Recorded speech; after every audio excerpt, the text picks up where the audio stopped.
आगे बढ़ते हैं जी, नॉन डायरेक्शनल, जिसमें डायरेक्शन नहीं बताई गई होगी, सिंपल सी बात है, वो नॉन डायरेक्शनल होगा। ठीक है जी, there is a relationship between the student attendance and result. यहाँ पर रिलेशनशिप तो बताया गया लेकिन डायरेक्शन नहीं बताई गई। वो कहता है non directional hypothesis predicts that independent variable will have an effect. Effect तो है डिपेंडेंट वेरिएबल के ऊपर, but the direction of the effect is not specified.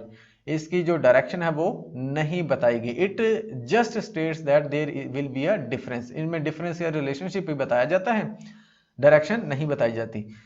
ठीक है जी, there is a relationship between employee salary and employee performance. Salary और performance के दरमियान में रिलेशनशिप है, लेकिन क्या है कैसे है ये नहीं बताया।